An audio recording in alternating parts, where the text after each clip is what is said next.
shout out, you've been broken down. Heart is beating, still won't make a sound.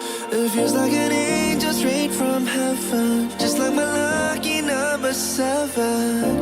You're my shooting star. We're running round in circles. Love feels so episode की शुरुआत में हमें Lucrezia और तिनाशा को दिखाया जाता है जो बैठे में रहते हैं। लुक्रेजिया कह रही होती है, क्या तुमने सचमुच उस पर इतना भरोसा कर लिया कि तुम उसकी स्वॉर्ड से स्टैब खा गई? तो पता है ना वो कितना ज्यादा खतरनाक हो सकता था। मैं तिनाशा कहती मैं जानती हूँ, लेकिन ऑस्कर ने तुरंत ही निकाल लिया था, डालकर तुरंत ही निकाल लिया था तलवार को, तो मुझे उस पर पूरा भरोसा। लुक्रेजिया कहती है कि तुम उस पर कुछ ज्यादा ही भरोसा कर रही हो, और वैसे भी तुम्हें पता है ना उसकी तलवार तुम्हें मार भी सकती थी। वो कहती है कि मुझे पता है। सीन चेंज होता है जहाँ पर कुछ लोग बात कर रहे होते हैं कि कैसे जो ऑस्कर और तिनाशा का कॉन्ट्रैक्ट है वो खत्म होने वाला और न्यू ईयर भी आने वाला है। तो लोग सोच रहे थे काश हमारे राजा नई क्वीन को ढूंढ लेते तो कितना ज्यादा अच्छा होता। और हाँ, तिनाशा के बारे में कह रहे होते कि वो सबसे मस्त क्वीन बनती है अगर होगी तो। नहीं तब तो ये बंदा होता और कह रहा होता कि मैं एक विच को अपनी क्वीन के तौर पे कभी भी नहीं मानने वाला हूँ। वो बस एक छोटी सी विच और इससे ज्यादा कुछ भी नहीं। मैं तो कभी भी इसे एक्सेप्ट नहीं करूंगा, ये सब बस एक बहुत बड़ा जोक होगा। और फिर वो पूरा तिनाशा के बारे में बुरा वाला बोल रहा होता है। लेकिन लोग कहते हैं कि जरा पीछे तो देखो, और यहाँ पे तिनाशा रहती है। हालांकि तिनाशा को बिल्कुल भी गुस्सा नहीं आ रहा होता है, लेकिन वो जो बंदा रहता है वो बहुत ज्यादा बोलते जा रहा होता है और कह रहा होता है कि अगर तुम चीजें सुन रही हो तो और भी ज्यादा आसान है। तुम ऑस्कर की जिंदगी से निकल क्यों नहीं जाती हो जैसे तुम्हारा कॉन्ट्रैक्ट खत्म हो जाएगा? तुम्हें यहाँ रहने की कोई भी जरूरत नहीं है। भले तुम तुलार की क्वीन होगी, लेकिन यहाँ की क्वीन तुम नहीं हो, तुम बस एक विच हो और कुछ भी नहीं। हालांकि तिनाशा को बिल्कुल भी बुरा नहीं लग रहा होता और फिर ये कहने के बाद वो बंदा तो चला जाता है वहाँ से। और जो तिनाशा रहती है चुपचाप मुस्कुरा रही होती है और कहती है कि हाँ क्यों नहीं, मैं उसकी मेमोरीज भी इरेज कर दूंगी।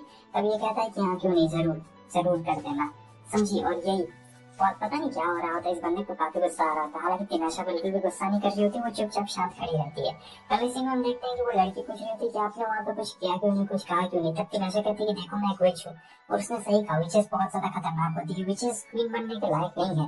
लेकिन हाँ, मैं बताना चाहती हूँ कि अगर हमारा कॉन्ट्रैक्ट खत्म हो गया तो मैं ज्यादातर कोशिश करूंगी कि उसकी मेमोरीज को इरेज कर दूं ऑस्कर की, ताकि उससे मेरे बारे में बिल्कुल भी कुछ याद न रहे, क्योंकि मैं नहीं चाहती हूँ कि वो उसे कुछ पता चले। लेकिन अगर उसे पता चल गया तो काफी ज्यादा प्रॉब्लम क्रिएट हो जाएगी और हमारी ड्यूटीज भी तो काफी ज्यादा अलग अलग है। लेकिन वो लेडी कह रही थी कि हम लोग चाहते हैं कि आप ही हमारी क्वीन बने, क्योंकि अगर आप क्वीन बनेंगी तो आप सबसे बेस्ट क्वीन बनेंगी अभी तक की हमारी हिस्ट्री में। प्लीज आप हमारे साथ नहीं रहिए। लेकिन तिनाशा कहती है कि मेरी भी कुछ ड्यूटीज है, मैं इतनी आसानी से ये सारी चीजें नहीं कर सकती हूँ, क्योंकि मैं एक विच हूँ, बहुत ज्यादा उदास हो जाती है। तो उसके बाद वो आती हमारे ऑस्कर के कमरे में, उसके लिए एक गिफ्ट लेके आई रहती है और साथ ही साथ उसका मेमोरी भी इरेज करने की कोशिश करने वाली थी। ऑस्कर कहता है कि आज इतनी रात में यहाँ पर क्या कर रही हो? तब वो उसके लिए गिफ्ट लेके आई रहती है और कह रही होती है ये देखो, ये स्पेशली मैं तुम्हारे लिए लेके आई हूँ, इसमें तुम चांद सितारे देख सकते हो। तो फिर यहाँ पर ये एक्सपेल करने की कोशिश कर रही होती है, लेकिन वो देखती है कि कैसे इसका ध्यान बहुत सामने में रहता है, इसलिए वो स्पेल को इस्तेमाल नहीं करती और ये चुपचाप उस बॉल को दूसरी साइड में रखता है। तो तिनाशा को ये मौका मिलता है तो वो स्पेल का इस्तेमाल करने जा ही रही होती है, तब तक वो उसका हाथ पकड़ लेता है और कह रहा होता है कि ये तुम कौन से स्पेल का इस्तेमाल करने जा रही थी? वो कहती है कि तुम एक सुपर ह्यूमन हो क्या, तुम्हें कैसे पता चल गया मैं स्पेल का इस्तेमाल करने जा रही थी? ये कहता है कि बात बताओ कौन सा स्पेल था? तब ये बहाना बनाने लगती है कि वही कोई साइकोलॉजिकल स्पेल में इस्तेमाल करने की कोशिश कर रही थी और कुछ भी नहीं। तब वो कहता है कि आगे से अगर तुम ऐसा कुछ भी करना तो मुझे पहले बता दिया करना, वैसे तुम इतनी ज्यादा परेशान क्यों दिख रही हो? तब ये सोच रही होती है कि हमारा कॉन्ट्रैक्ट खत्म होने वाला है। ये कहता है कि मुझसे शादी कर लो, इसमें क्या? वो कहती है कि तुमसे तो बिल्कुल भी नहीं। तब ये कहता है ओह तुम भी ना जब देखो बहुत ही ज्यादा जिद्दी हो तो ऑस्कर उसे मनाने की कोशिश कर रहा होता है, तुम हमारे साथ रह के नॉर्मल एज क्यों नहीं बिताती हो? जैसे जितनी तुम्हारी जिंदगी पड़ी हुई है तुम मेरे साथ बिता दो, इसमें कौन सी बड़ी बात है? हाँ इतना तो काफी रहना तुम्हारे लिए। लेकिन वो कह रही होती है कि चुप रहो, अपना मुंह बंद रखो, समझे? लेकिन यहाँ पर ये कुछ अलग ही तरीके से चुप करवा देता है ऑस्कर। ऑस्कर यहाँ पर मूवमेंट का पूरा मजा ले रहा होता है। तिनाशा उससे कहती कि तुमने ऐसा क्यों किया?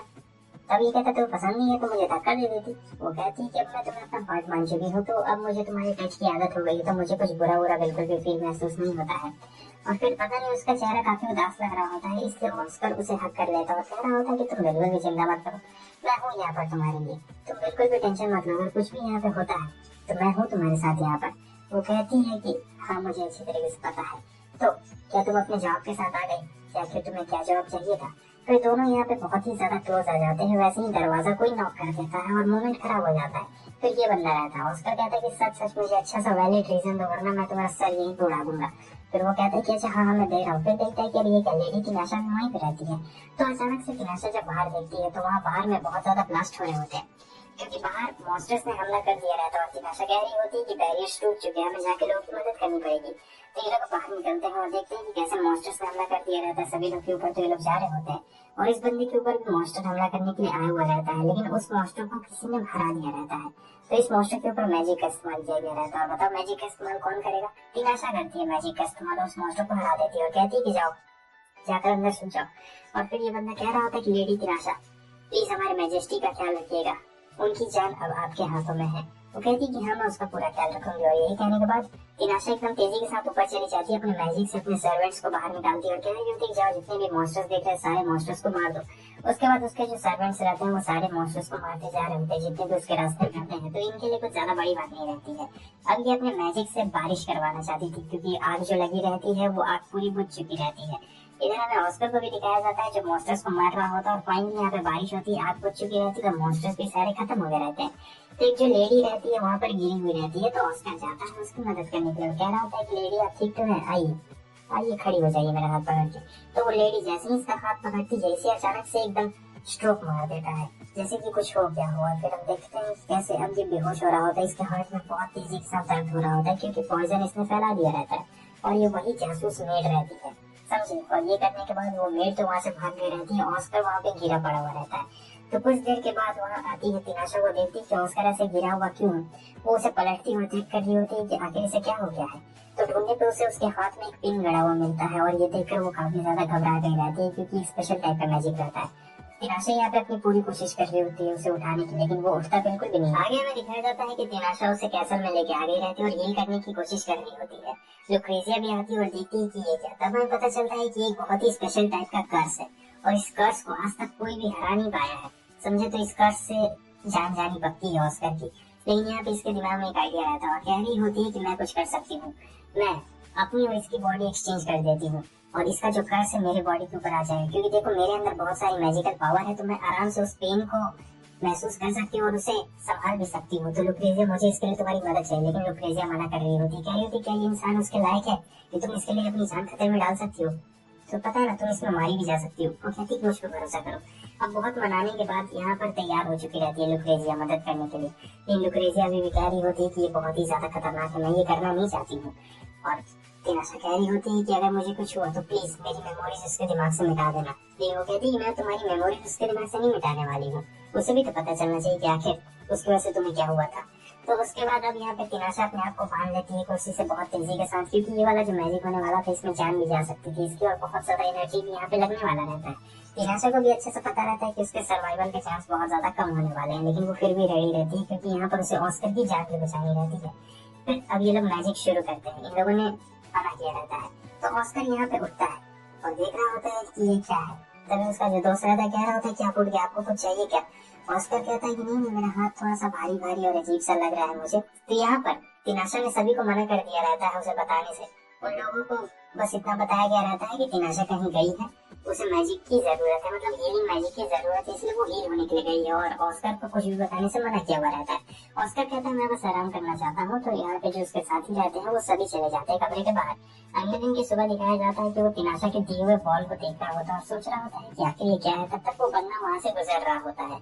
तब हमारा ऑस्कर उससे पूछ रहा होता है कि तुम्हें पता है मैं जब बेहोश हुआ था तो उससे पहले कुछ हुआ था या फिर बीच में कुछ हुआ क्या। तब वो कहता है कि मुझे नहीं पता है सर। तब कहता है कि अच्छा ठीक है मैंने भी बेकार में पूछ लिया।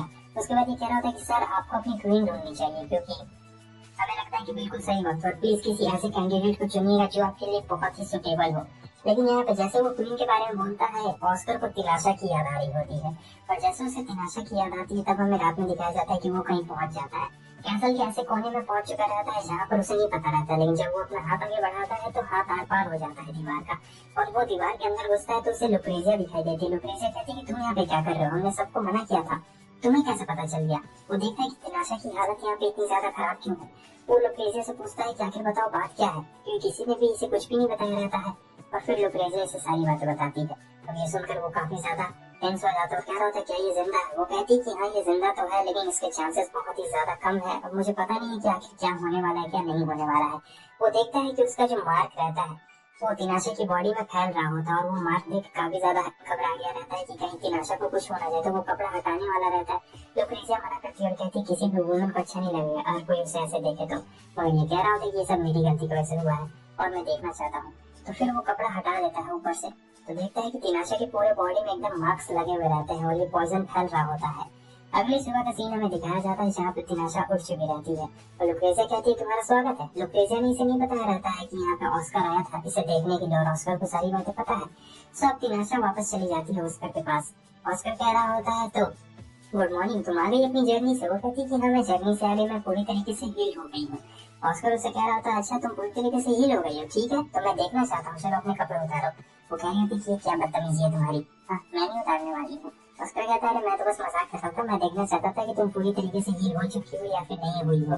अरे कोई दिक्कत वाली बात नहीं है, अगर तुम नहीं उतारना चाहती हो तो बाद में मैं ही कर दूंगा, ठीक है। और फिर मुस्कुरा रहा होता है। वैसे तुमने इसके बारे में अच्छे से सोचा है ना या फिर नहीं सोचा, इसके बारे में थोड़ा सा और सोचो। अगले सीन में हमें दिखाया जाता है जहाँ पर उसके साथी कह रहे होते कि मिस तिनाशा क्या आपको पता है आखिर मिस्टर ऑस्कर ने आपको क्या कहा कि थोड़ा सा और सोचो इसके बारे में, आपको नहीं पता है क्या क्या इसका क्या मतलब है। लेकिन यहाँ पे तिनाशा एकदम कंफ्यूज होती है कि आखिर इसका क्या मतलब है, ऑस्कर ने ऐसा मुझसे क्यों कहा था। उसके सारे साथी कह रहे होते हैं ऐसा इसलिए हुआ है क्योंकि आप उनके बहुत ज्यादा करीब और हमें लगता है कि आप उन्हें पसंद करती हैं। लेकिन तिनाशा साफ साफ मना कर रही होती, कह रही थी कि मैं उस भोंदू लंगूर को नहीं पसंद करती हूँ। लेकिन ये लोग कह रहे होते हैं कि आपने आज तक जितने साथ के भी कॉन्ट्रैक्ट किया है आपको नहीं लगता आप इनसे कुछ ज्यादा ही क्लोज है बाकी सभी लोगों के मुकाबले। वो कहती कि हाँ ये बात तो सही, वैसे किस किस को लगता है मैं ऑस्कर को पसंद करती हूँ, तो सारे लोग ही अपना हाथ उठा देते हैं। तिनाशा को लगता है कि ये क्या गड़बड़ी, और गुस्से में वो टेबल ही तोड़ देती है। लुक्रेजिया कह रही होती है तुम शांत हो जाओ, तुम शांत हो जाओ, यहाँ पे जितने भी लोग हैं सब लोग सही कह रहे हैं। वैसे मैं सच कहूँ तो तुम उसे पसंद करती हो, भले तुम्हें पता नहीं है लेकिन तुम ऑस्कर को धीरे धीरे पसंद करती हो। क्यों ना तुम खुद से या फिर एक बार खुद उसी से जाकर पूछ क्यों नहीं लेती हो, ये ज्यादा बढ़िया रहेगा। और तुम्हें अभी तक तो रियलाइज हुआ भी नहीं है कि तुम उसे पसंद करती हो। ये बात सुनने के बाद ये खूब शर्मा जाती है, कहने लगती है मैं उस लंगूर को पसंद करती हूँ, सबसे अच्छा रहे कि मैं उसे मार ही दूं। हालांकि उसे जान से मारने से कुछ सॉल्यूशन नहीं निकलने वाला था, इसलिए वो रात हो जाती है तो जाता है ऑस्कर के पास। और जाती है जब ऑस्कर के पास, ऑस्कर उसे एकदम अजीब तरह से देखता है, कहता है कि क्या हुआ। वो कहती है कि मेरे पास और कोई रास्ता नहीं बचा है, मुझे कोई आइडिया भी नहीं है, लेकिन सब लोग कह रहे हैं कि मैं तुम्हें पसंद करती हूँ, लेकिन मुझे ऐसा नहीं लगता है कि मैं तुम्हें पसंद करती हूँ। ऑस्कर कहता है कि अच्छा तो तुम्हें अभी अभी रियलाइज हुआ, मुझे तो ये काफी ज्यादा पहले से ही पता था। तब वो भी एकदम मान चुकी रहती है कि हाँ उसे भी ऑस्कर पसंद है और ऑस्कर को तो पहले से ही पसंद रहती है। तो वो आती है और चुपचापी से गले लगा लेती है क्योंकि अब ये भी ऑस्कर के साथ रहना चाहती थी। लेकिन पता नहीं अंदर से क्या फीलिंग रहती है कि इसे कुछ आइडिया ही नहीं रहता है कि ऑस्कर को पसंद करती भी है या फिर नहीं पसंद करती है। मगर ऑस्कर कह रहा होता है कि मुझे तुम पसंद हो। फिर ये कहती कि मैं बहुत खुश हूँ कि मैं तुमसे मिली। और फिर यहाँ पे फाइन लिख के सो चुका रहता है, एपिसोड खत्म। और कल जो एनिमे डाले थे वो देखा या नहीं?